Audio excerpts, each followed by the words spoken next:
Yan sila. Masaya silang maligo. Mga pamangkin ko, anak ng dalawang kapatid ko. Tsaka yung isa, anak ng pinsan ko dito sa aming lugar. So kung mapapansin nyo, may makikita kayong island sa tapat ng lugar namin. Yan ay ang Negros. Ang tapat na lugar sa aming bayan ay ang Dumaguete. So dito sa Alegria, ito yung mga bahay sa tabi ng dagat. Yan yung Gucci Pension House. Kung gusto nyong mag-overnight, just contact there. Just go there and inquire. And meron din silang cottage. Meron din silang room for rent. Ayan, ang Gucci Pension House. Dito naman sa kabila ay mga residential houses. Ayan, sila masasayang nagtatampisaw, naliligo, at ako mamaya-maya maliligo na rin kasi maganda ang panahon, sikat na sikat ang araw. Ayo pa dool diri.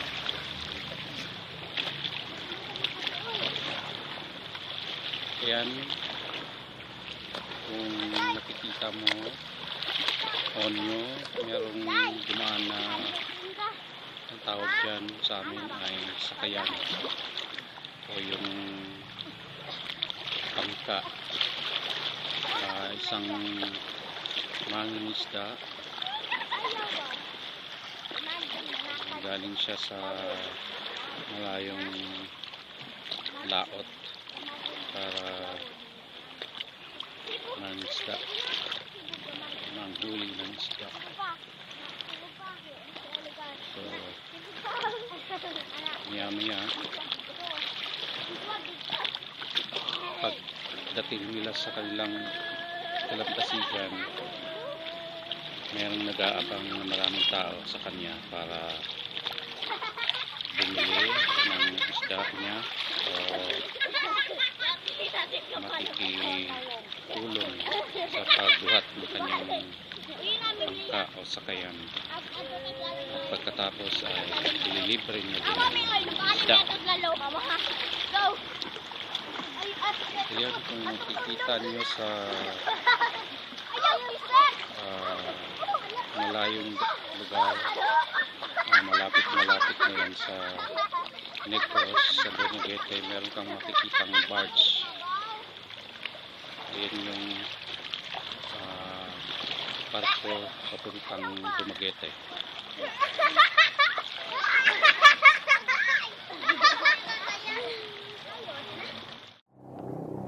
Yan, kung mapapansin mo, aming dagat ay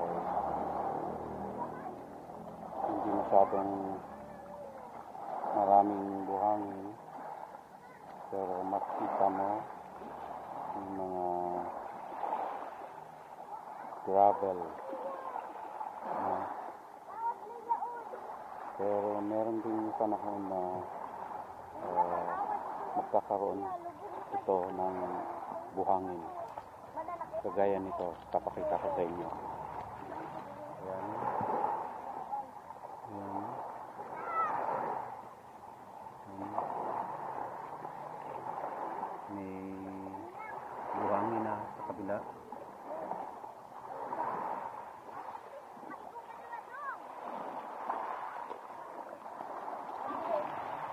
summer, maganda ang itsura nito kasi punong-puno ng buhangin ito. Ayan. Dito sa lugar na ito, ayan, sa malaking bato na ito, dito ako nagpapahinga. Dito ako umuupo dito sa malaking bato na ito. Nagmumuni-muni.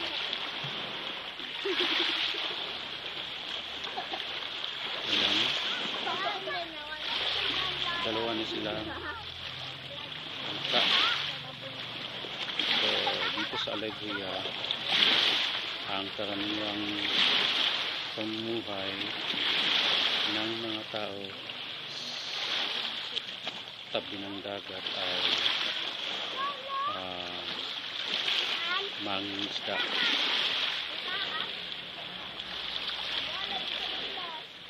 Pupunta sila sa lao, manghuli ng isda, at yun ay para sa kabubuhay nila. Ibebenta nila ng isda para karoon sila ng bigas at pang-ulam.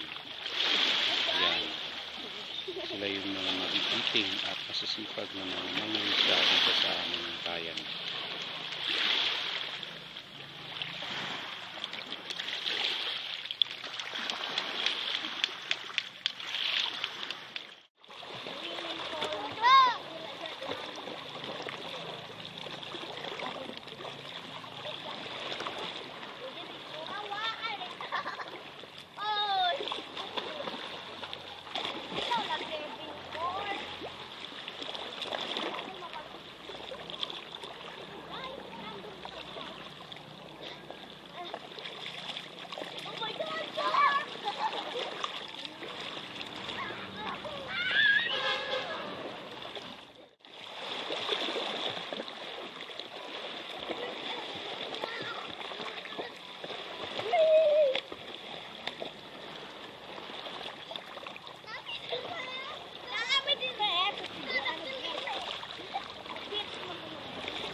Pag ganitong panahon sa umaga, masarap paligo ng dagat kasi unang-una malaki, malalim at maliwanag ang sikat ng araw. Kaya masayang masaya. Enjoy lang.